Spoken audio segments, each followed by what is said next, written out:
one of the books that created more opportunity for me than anything else was the book that I worked on. Okay. So I was assigned to work as an assistant editor on Body for Life by Bill Phillips, which is one of the books that Gary opened the acknowledgments and had my name in. And at the time, I hated it. It was a book about weightlifting, and I was a soccer weenie. Yep. And the guys who lifted weights were the guys that would pick on us in high school. Yeah, so like everything about it, I was like, I don't like these people so much. The author would only work with us via fax. No email, no phone calls, only fax for writing an entire book between New York and Denver. I didn't remember that. Yeah. Wow. He was very particular about it was the most effective at that time communication form. People were too casual on email, and letters were too slow. And phone, he didn't want to talk about the weather. But a fax, they had to be, I was like, okay. So we edited that entire book, and it was like painful. Wow. But like I learned more, and that book went on to sell 6.5 million copies. To this day, I've never been a part of a book that was more successful than the book I probably hated working on the most. Yeah. But I learned the most. And that became like a calling card when I went to work with Ray Bard, the publisher for The One Thing. That's the book that got his attention. And he's like, so you already know what it means to publish 1 million copy bestseller. Yeah. And so anyway, like, so that would be my number one is like, if you look at our, all of our books are copyrighted Relic Publishing Partners. And I got that from that author. It was 11th level publishing. And I remember I asked him, it's like, why don't you just copyright it in your name? And he goes, well, because I understand business. And if I copyright it in the name of an LLC, I don't have to call the publisher if I want my ghostwriter to get money. I can just do that at another level and I can claim expenses on it. And this is before I'd read any of the books I've read today. And I was like, oh, that kind of makes sense. I'm pretty sure all my books are in my name.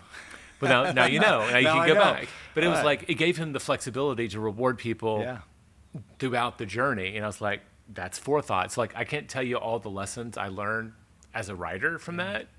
And it's also a great workout book. Like when I opened my mind, I was like, oh, and it was actually revolutionary. Like you could lift weights and burn more fat than cardio. Perfect. Cool. All right. Love Wendy, that. what you got? Well, I think it's kind of cheating, but for sure, it's The One Thing for me. Yep. I lived that, especially for someone who likes to do all the things and bounce all over the place. And even now, even though I've read it, I don't even know how many times. Sometimes when I'm feeling overwhelmed, I'll just open it up. I'll read a chapter, and it's like a panacea, where I'm like, okay, I can do this. Did I ever tell you guys? I'm sure I did. But when I read The One Thing the first time, first of all, it was the only book I've ever finished. And then on the last page, I turned it over and I started page 1 again. So I read the whole thing through twice in a row. Wow. But then I had the idea. I'm like, what if I applied the concept of The One Thing to my reading? And I said, instead of reading 20 books this year or 30 books, I'm going to read one book 20 or 30 times. So I read The One Thing. That was the only book I read that whole year. I read it 20 or 30 times that year. I would listen on Audible, and I would just, every day when I'd work out, I'd walk, anything, I would listen to The One I've Thing read it so many over times. and over. Yeah, I need to get you to teach the book and watch you. I want to see what you would teach in the book. Because I was just like, if I can just get this concept down, if I just get this through my thick skull, everything in my life would be easier. If I could just understand this. And so it made a big impact on me. So anyway, that's why I was a little fangirly when I met you the first time. That's amazing. No, that's amazing. Yeah, that was my book of the year. Yeah. I did that also with a book called 80-20 Sales and Marketing by Perry Marshall. I read that one a good 20 times, or I'd listened to it mostly. And I'm guessing from the title. I think that's so similar powerful. theme, right? Focus on what matters. Yes, very much so. I think that's so powerful because I think sometimes we think like it's just one and done. And I get people ask me all the time, like, what are you reading? What are you reading? I'm like, well, what do you need right now? What do you need right now? And sometimes you need to reread a book that was impactful to you. I just reread Simon Sinek's Start With Why. Powerful book. Powerful book. Is it the Bruce Lee quote about I don't fear the man who's done 1,000 kicks one time, I fear the man who's done one kick 1,000 times? Yeah. Or something like that. Like, So Yeah. I want reinforcement of the things. Like, we all know what to do, so we just don't do them. So sometimes we just need to reinforce it. Anyway, all right. Well, we're 2 books down out of 6. What else you got? Okay. All right, so books? I'll throw out Speed booking. Man's Search for Meaning, Okay. Viktor Frankl, right? And that we talked about that earlier, right? That, I mean, if you can choose happiness in those conditions, there's just none of us have an excuse. Yeah. And I actually went back and reread that. It's probably my 3rd time, not 23 times. But like after my dad passed away last year, I was like, you know what? I need to go and get my head back on straight. And it's that book I can go to and just say, you know what? It is all in your head. right? You get to choose how you interpret the world. Yeah. Beautiful. Well, I'm going to say The Simple Path to Wealth. We brought it up earlier by J.L. Collins. And that was really what freed me it just allowed me to understand where our wealth is now and what it's going to look like in the future. And this idea of compound interest was super powerful. So, great book. One more each. I would probably have 50 books like tied Yep. now for like third place. Yes. So we've been talking a lot about giving. And so I think I read Adam Grant's Give and Take. And that's a book that I think now, like, one of the books I've given away a ton That's of good. copies. I just reread that one too. I've not read that one. Oh, Oh, it's so great. good. And there's Yeah. some So real good. takeaways. I just reread that one. He talks about 5-minute favors. Like, learn how you can say yes, but yes on your time, and ask for 5-minute favors of busy people. Yeah. And do little things to build trust. And he's like, the takeaway is strategic giving. Can I do a little spoiler? It's all in the first chapter. Yeah. It's probably on the flap copy. They did a study about whether people were givers, takers, or matchers, right?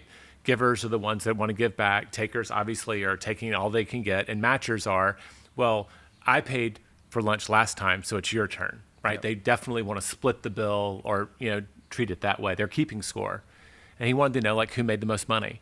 And so they crunched all the numbers, and, like, depressingly, takers were at the top and givers were at the bottom. And the breakthrough was when they went back and really started parsing the data, there was a sliver of givers at the very, very top. And then they asked the question, what made them different? And I love that because I want intrinsically, karmically to be a giver. And I also don't want to have people treading on my back throughout my entire life, right? I don't want to be at the bottom of the pile.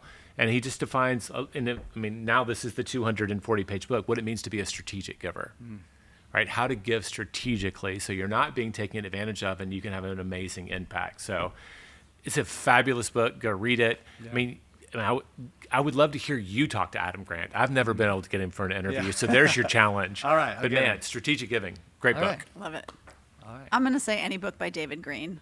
No, I'm just kidding. David Green. David Green. Yeah. Yeah, no. Everyone is amazing. Actually, the book I was thinking of is something we talked about earlier, which was Die with Zero. Yeah. That's been a real mindset shift for me in the last probably 8 months when I read it. A very powerful one. So if you have a lot of wealth, and it's not a book for everyone. It's not for people starting out on their wealth journey at all. It's for people who have amassed a certain amount of wealth. It's just a great perspective on what you should be doing next. Perfect.